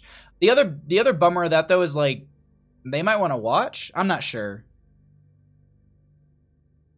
All right, we're going. Good luck, have fun. I'm pushing the buttons. Game 3. Let's find out who's going to take it on the map. That is going to be... I didn't time it. Welcome to Alterac Pass, our game number 3 between the members of Piecemeal and 10 Armor. This is a Nexus Gaming Series Division C West matchup. Thank you all so much for joining me this evening as we are going to be getting into our game number 3. Let's quickly go through some of the map bans and selections that did happen this evening. The home team this evening will be Piecemeal. They lost the coin flip. That gave first pick priority over to the members of 10 Armor for Game 1. They banned out Volskaya Foundry and Towers of Doom. Brax's Holdout and Sky Temple were banned out by Piecemeal. Infernal Shrines was the first map chosen by them. They won that map. They opted for first pick on the side of 10 Armor for Game number 2, so Dragonshire was picked up by Piecemeal, and they lost that. They opted for map pick for Game number 3 on the side of Piecemeal, and they are going to be taking us to Alterac Pass. Woo! I love Alterac Pass. I think it's a really great map for game number 3. I think it's a great map for any game. U of M or MSU. I went to Detroit Mercy, and I went to those colleges to party, so both of them. This is actually a Renaissance Festival shirt. It says Renaissance Festival right underneath it, but yeah. Both of them are great. I don't like college universities. I never really cared like for rivalries and stuff. I just went there to go drink because I lived in Detroit and my college was a mile-by-mile gated campus that didn't allow parties like that. So, I love all the colleges. Mostly Central because that's where I went most of the time because a lot of my friends went there. Just a friendly reminder, spay and neuter your pets. IDK, I play with CSS a bit and I'm sure they would appreciate it. The analysis is good to hear even if it's on Twitch recording. Hey, all right. I'll have to try and reach out to them or something. I don't know. We got a draft here, so let's actually focus on this right now because this is a little bit more important. And just people are saying like, remind me not to watch some of these replays. Alrighty, let's actually see this. I totally didn't see that. Wait, which didn't you see? Oh, well, no, it's kind of hard. I don't know if you can actually read the Renaissance Festival. It's kind of hard to see. It's a really faded shirt. But I love the Michigan Renaissance Festival. It's a blast. Any Renaissance Festival, really. Alterac. Alarak and ETC will be banned out on the left-hand side. Greymane and Stitches. Stitches getting a first-round priority in bans right now. That's how much they don't want to deal with that. That's some respect right there coming out from the members of 10 Armor. But Anubarak, some dive, some setup, some lockdown going to be coming out from the members of 10 Armor. I really like that as a start right there for their draft. There's a lot of good power that they can bring to the table. And overall, I think he's just an extremely strong hero to be putting on the pressure as well. But Joanna and Jaina will be picked up on the left-hand side. Both extreme. Renaissance fairs are awesome. I agree. Thank you for casting and doing replays, Bahamut. Absolutely, Max. My pleasure. Bahamut is my favorite. Raidia summon in Final Fantasy IV, by the way. Ooh. I don't think I ever played Final Fantasy IV. Because my name came from Final Fantasy VII, because that was the one that I watched as a kid a lot, my older brother playing, and I love that game so much. But Anubarak, Cassia, and Artanis on the right-hand side. Dive, blow up, and swaps. Really, really good coming out from them. I like that right there. So it's so far just dive. Dive and aggression and dive and aggression. And they have the Cassia blinds here. They've also got a blind from Artanis as well. I'm wondering if they just don't want to, they're just really trying to lock down any sort of, or not lock down, but mitigate some of that auto attack damage that they seem to kind of focus on so far from the members of Piecemeal, but we've just mostly seen their Greymane. They might have another hero up their sleeve that could really, could be a little bit more devastating than just a Greymane, and the blinds might not be that valuable into them. Come to think of it, Daddy used to he could use some more chainmail. Sorry, that's just good.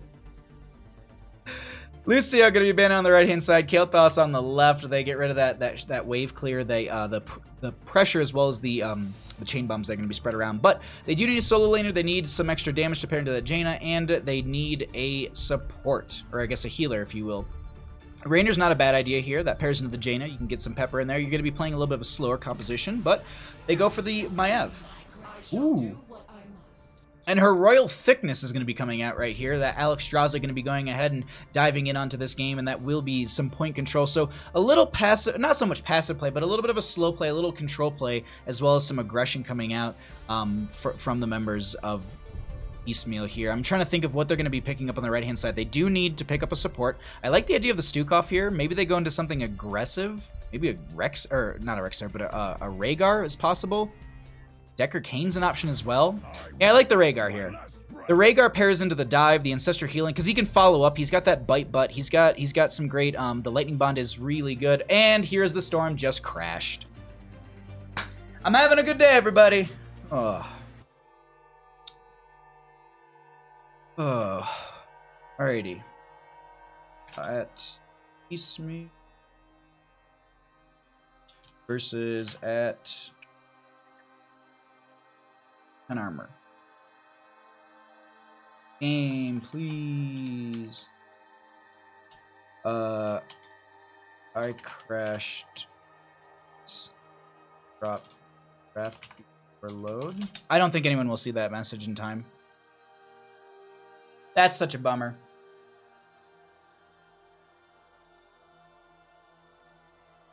Alex is thicker than a bowl of oatmeal.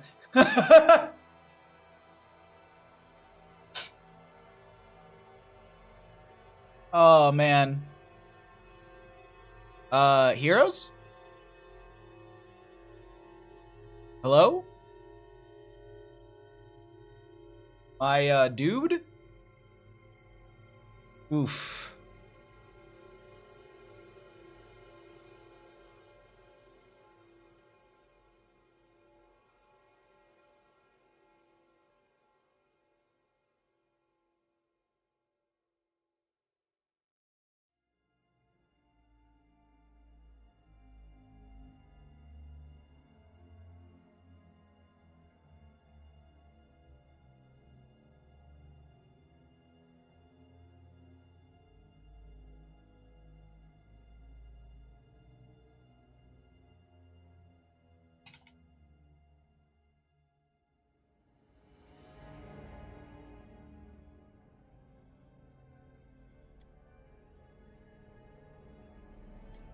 Okay. This means we got more bandit screen time? Absolutely.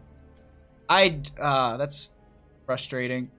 Mostly because, like, I hate waiting up people.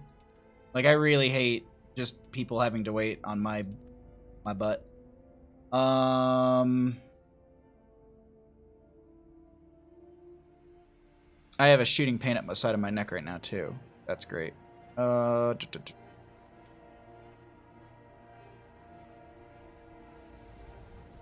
Where is Odd Thought? Oh, are they not out of?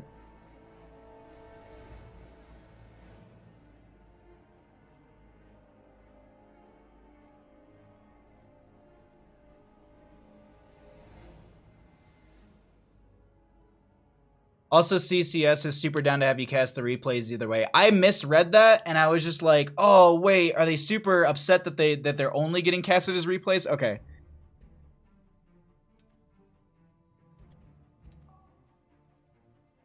Alrighty. Anything and everything that can go wrong will go wrong. That's one of those things right now. I'm gonna go pet my dog.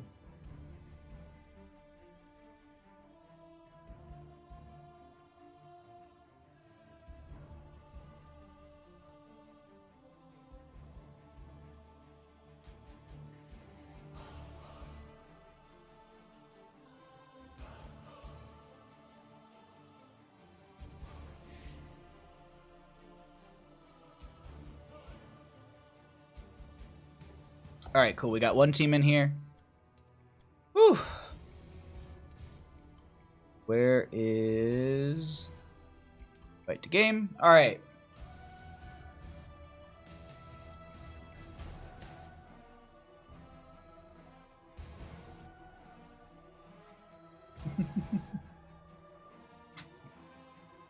All right, we're gonna get everyone in here in a second. Whole stream. Good dog pets would cheer again.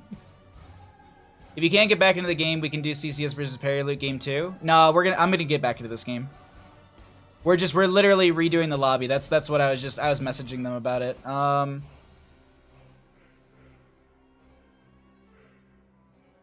Oh, holy crap. RGB gave me like the massive details.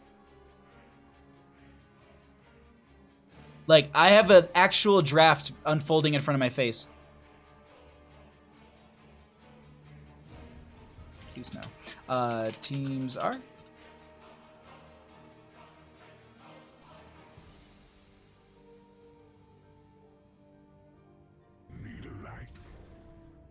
Oh, it was a Blaze last pick. Okay. Righty. I think all of that's all set.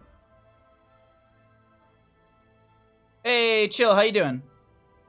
Thanks for coming by, bud. Oh. Game? Players?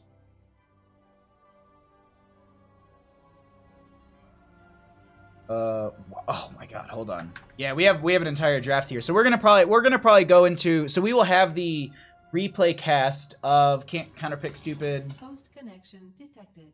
Yay, DB! Thank you so much for the follow. How you doing? Thanks for coming by, and thank you for dropping all the friends over here. I hope you had a wonderful stream, my friend. Okay, sorry, I'm just updating my information on my end. All right, roll.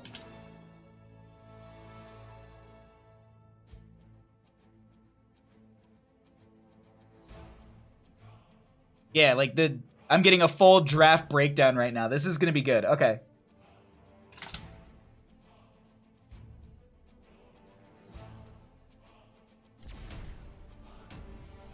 Okay.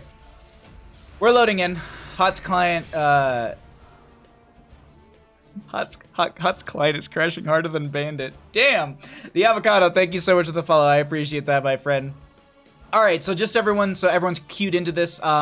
We are going to be going ahead, and after this best of 3 series, jumping into another best of 3 series. We are going to be seeing the replays of it. It is going to be Counterpick Stupid versus Periloot, and that will be coming up after this best of 3 series. But we're loaded in, we're in the game, all the technical difficulties aside, we are here. Let's get into our game 3. On the left-hand side, it's got to do our wonderful thing here where it actually, I forgot to load the game. There we go into OBS. All right, Odd Thought is going to be on the Alexstrasza. Dark Knight's going to be on the Maiev. Apollyon is going to be on the Jaina. Hex will be on the Blaze, and Nay will be on that Joanna. On the right-hand side, we got the members of 10 Armor. We've got Lumpico going to be on the Artanis. Dav will be on the... Oh my god, I just, my mind's just so blanked out because we're jumping around so much. But we have the Anubrak played by them. Yummy Cupcake will be on the Cassia. Dag is going to be on the Thrall. And Johnny will be on that Rhaegar. Let's go ahead and get into this draft, or excuse me, this game right here. As we do have the Flames of Fury for the Alexstrasza here. Naisha's Memento as well. And side note, because I know a lot of people were, like, when there was the teaser, like, I saw this and I was like, wait, that's Maiev, because I think, like, people kept saying they're just like, it's Illidan's, and I'm just like, I know one Warcraft 3 lore thing that I'm just like, that's not Illidan, that's not his, but we also do have the, come on, brain. New habits for the Blaze, there we go, and they're going to be needing those 15 regeneration globes. Legion of Beetles for the Anubrak. 30 spell armor, and auto-spawning beetles every 12 seconds. And I think they're just gonna, that's just... typically we see that to try and block some incoming damage a lot like Li Ming's, but this will, I mean, they got a lot of spell damage for their wave clears, so maybe just having that onto the beetles will have a little more sustain in the lane. You can actually see that these beetles are a little bit harder to kill right there. Artanis with the amateur opponent, that makes sense right there. They are going to be pushing up in this top lane, and then the Thrall with the Crash Lightning. Going to be trying to connect on onto as many heroes as possible right there. Checking face with Nay, but not going to be able to go ahead and get any sort of actual jump to another player. I'm not sure, were they trying to... Yeah, that was just a... Seemed like Dag wasn't sure if they wanted to Hearth there or another place, but Piecemeal looks scary here. I agree. Just don't want another Illidan Abathur hat meta again, but that was so much fun. I agree, she looks really fun. Probably needs a nerf, but good kit. How do you say her name? That's like, how do you say the new hero name? Because I want to say Kira, but I don't feel like that's right. Kuhara? Kiara? I'm not sure. Like, how do you like, when you throw a Q in front of something, my brain just goes, I don't know. Get it? Like, just figure it out, Bahamut.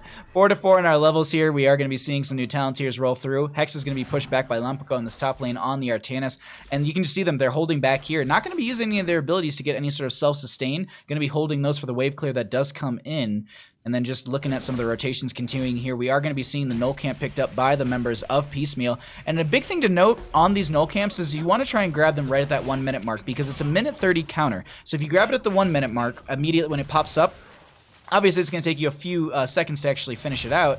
But if you're able to get it very quickly, you should be seeing it pop back up right as this objective will be coming up, so you can just kind of back off, grab this as the objective will be coming up, and then you can have that pressure coming into the lane again. See, this is exactly what I'm talking about. 6 seconds on it, so they'll be late for the objective, but most teams actually don't jump towards the objective immediately. They actually kind of play around and push in the lanes a little bit, and while they're actually pushing in this mid lane, that will give them the time to push, or not to push, but to grab this camp. And between Yummy, Cupcake, and Johnny, they should be able to grab this fairly easily, and that'll delay them out. We still have the Artanis and the Blaze in the top lane going back and forth, and looks like Hex has kind of found their footing at this point. They're not going to be lower as we saw earlier, but this is still, as I said, like first objective, both teams just like, yeah, it's okay. Kira seems to be right to me. Kira. Okay, yeah. So everyone's saying Kira. Thank you. It's pronounced OC2 Electric Boogie.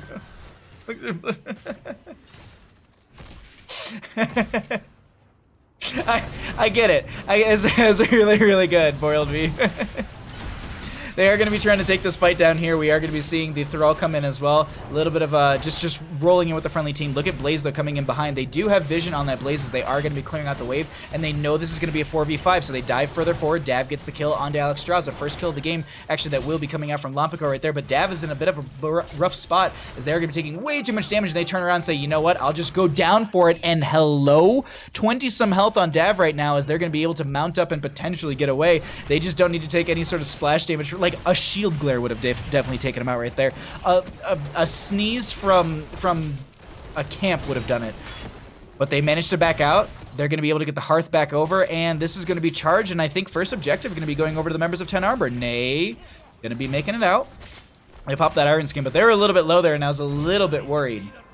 And RGB, if you're in chat and you're watching, and I can't really respond to you in text, the message you sent me with all of the draft and like breakdown and everything, not overbearing at all, very, very helpful, because at least we can talk to Twitch stream about that when we get into our next best of 3 series right after this one. It is going to be replay cast, but hey, we signed up for 2 games tonight. Let's give them 2 games. Let's get everybody casted. Also, there's a lot of games and there's a lot less casters. Let's get them out. 15 HP. Yes. Yes. That was so insane to me. But first objective, we'll be pushing into the lanes right here. Lumpico going to be stepping further forward and just going to be trying to get as much siege damage done as possible. Look at this fight, though, breaking out down here. That's going to be the Maiev pulling a couple members away. And actually, did that pull actually pull them out of Jaina's damage is my question. Regardless, they find a Thrall rotating around, and the rest of the team is saying, that's okay, Thrall can go down, we're going to try and push in. Oh my god, no, your team is collapsing on us, we need to leave. And so they actually get one little pullback right there. They will be confirming the bottom lane fort. Top lane was opened up, just the front gate right there, and now Artanis rotated into mid. Gonna go ahead and try and push this out a little bit, and now they back off right there. Full burrow charge so far for this Anub'arak as well. Subterranean shield, we're gonna be having Under King and Legion of those beetles, so interesting to say the least. Bottom lane still gonna be being pushed out. The Ghost of Misha's Pash could have secured that. I think, yeah, it's definitely a good way to put that. 10 talent here will be rounding the corner in just a second, so let's cycle through and look at some of the other numbers that we have. Oh, the swap goes out onto 1 to put Lumpico in a better spot. They have 1 little slow. Follow-up slow from checks. Good cleanse coming out. If they didn't use that swap initially, that would have been a potentially dead Jaina. Like, I think that would have not potentially, but that would have definitely been a dead Jaina right there. Blaze will be going into the combustion as well. No bunker for the Blaze in this game right here. Ring of Frost for the Jaina. Warden's Cage for the Maiev. Pairs well into that Ring of Frost as well. And then we have the Cleansing Flame for the Alexstrasza. Now, I don't expect this to be a Falling Sword game, so we are going to be seeing the Blessed Shield right there, which makes a lot of sense. On a map like this, yeah. And here's the thing, though. They're gonna be checking this boss down here. They get one blind onto one. Dav gonna be coming in here as well. They see how low the boss is, and they're like, let's take this fight. We can see your Blazes in top. They probably saw that the Artanis is in mid, but that doesn't seem to matter to them at all. That is gonna be the Lightning Bomb, or the Light Bomb, going to be bouncing back and forth between a couple. Cassia goes down to the Ring of Frost right there. That's going to be the Ancestor Healing going out onto Dav, who gets pushed back in from the Warden's Cage. Oddthought coming back down in that Dragon Queen form, going to try to force him off the point, but they still got the Dragon Knight, or not the Dragon Knight, the boss regardless. Healing Circle coming out from Oddthought, and they're going to back off as this boss was stolen away at the last second by the members of 10 Armor, and that's going to give them some nice time to now set up around this objective if they want to. Seems like they might try and go for a little bit more of a fight down here as Cassia is going to be back from death. Follow-up route from Dag, but they're not going to be able to get much more than just getting another stack on the Crash Lightning, which, speaking of, is sitting at 4 stacks. Frostwolf Resilience is going to be... Frostwolf Resilience? Yeah. No, Frostwolf Pack is going to be at that level 4 talent. And look at this Artanis already starting top lane. Friendly team is coming up here. Do they know on the opposing side? Do they see any of this rotation? No. They don't, but Blaze is checking because they're like, well, they're not pushing with boss. They're not on objective. And now they see it. They're like, okay, we know that they're on the boss up there. What are we going to do? They're going to go ahead and grab their Siege Camp for bottom lane. Hearth's going to be coming out as they just prepare to get full on health. It seems like Joanna just needs some help over here because she can't really solo that herself. Web Wrap onto this Blaze. What sort of follow-up do they have to this? Swap did go out, and actually they popped the... I love that right there. I love it when you actually... like, you get the swap and then you can kill the Artanis, not one of those situations where you end up getting the swap and then it just puts the Artanis next to you. It's like, cool, now I'm going to attack you, and I think they follow through as well, if I'm not mistaken, so it's going to be additional damage. So, swap, follow through, Twin Cleave, right? Twin Blades, and then follow through again, and so it's just a lot of big burst potential. A noob dive into Alex is going to be a problem, though. I can agree with that. Some small note really quickly here for anyone who's wondering. The objective timers do go up by 10 seconds every single time, and they max out at 50 seconds. So the third objective will be the max timing at 50 seconds total. You're seeing 30 for the first and 40 for the second. They've got charge going through.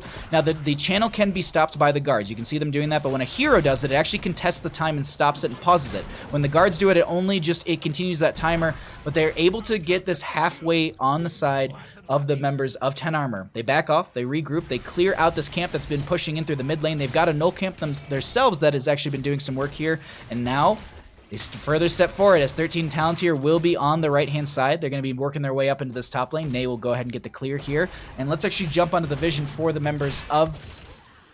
Oh, okay, no, I was like, let's jump onto the members for the members of 10 Armor, but we already had it right there, and they could see that the Joanna was in top lane. They're going to go for the channel right there. No, oh, they actually did get the interrupt right there. Web Wrap went onto the Alexstrasza to shut her down. That's going to be the Iron Skin used. That's going to pull Lampako into the enemy team. Cassie trying to dive onto Chex, who pops the Pyromania. That's going to be the Alexstrasza with the Cleansing Flame, as well as the Ring of Frost coming out. That's going to be a Nubrak going down during all of this. Dark Knight's going to try and make their way out of here, but they're going to be picked off as well. It's going to be a 2-for-1 trade as they go back and go for the channel. Mid lane has the Null Camp pushing in, and this thing sieges in so extremely well. They're going to back off. That's huge right there, I gotta say. Woo! I don't know if Crash is the right talent on Thrall. Better on this map than most others. I still stick with Echo is better here. Yeah, I mean, it's... The other thing, too, is I'm sure the enemy team is aware of what they have, and they might be trying to also posture a little bit further away from each other to make sure that isn't going to be jumping around. But I agree. Crash Lightning, it gets value on some maps. This one I feel like it could, but they're a little bit spread out. Maps like Brax's Holdout, I feel like that's a map where it gets value. Infernal Shrines... maybe because of the rotations, but we often see Thrall in the solo lane position, never in the rotations. Well, not never, but not often in the rotations, I think is a better way to put it. Regardless, 14 to 14, Jaina did finish out on the Fingers of Frost at level 1, so she's got that 10% Frost.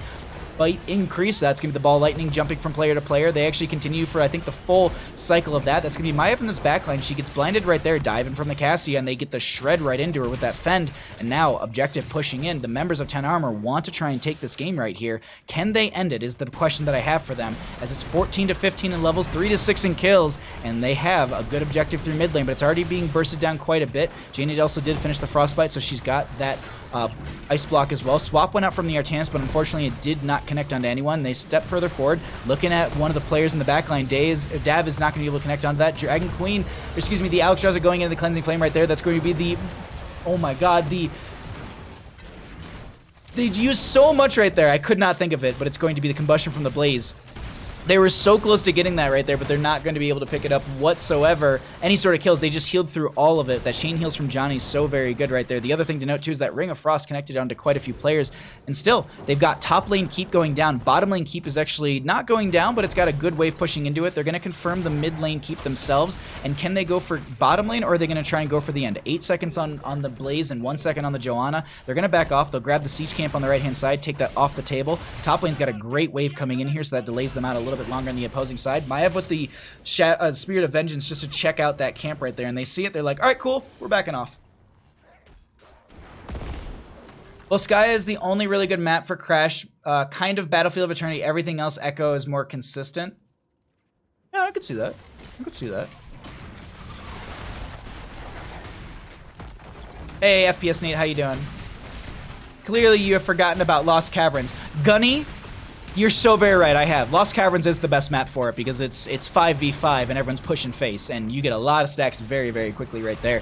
Regardless, Cleanse comes out onto one. That's going to be the swap out from Artanis trying to get onto Nate in this backline where there's the boss still pushing in. That's going to be the blinds onto this Joanna as well. Nate's so very low, and they're going to try and continue to push the pressure on. That's going to be the Earthquake from the Thrall. That's going to be Ring of Frost in the backline. That's going to be so much used right here as Maev's the first one to go down. Combustion was used by the Blaze as well. Nate is going to get that ball lightning jumping from person to person. They don't have the Infinite at level 20 just yet, and that's going to be Joanna getting these Cleansing Flame heals. Yummy is not going to get the Ancestral healing on time, so it's on an 8-second cooldown, and Blaze will be picked off as well. 4-for-1 trade. Little bit of a pushback right there, but the boss is already on the keep in bottom lane. Alexstrasza rotates past this. They actually are going to be getting the swap onto her, and Althod is going to be going down here as well. They get one little mastery taunt to show off their Alexstrasza skill, and that will be the Alexstrasza going down 5-for-1. And now, top lane's already pushing in. Bottom lane is going to have a boss coming in, and it looks like the members of 10 Armor are going to be able to take game number 3 in our best of 3 series. GG. Well played.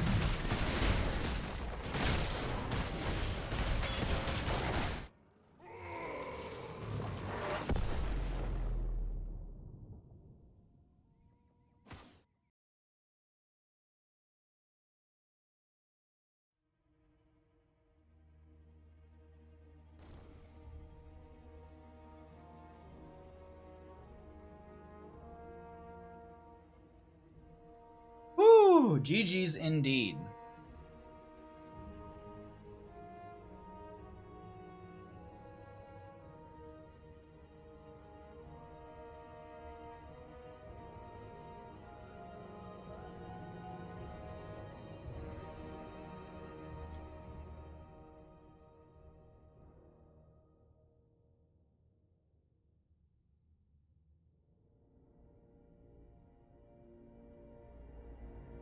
Sorry, I did close the window really quickly.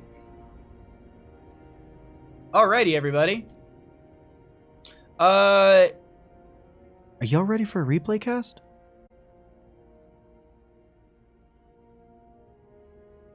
Whew.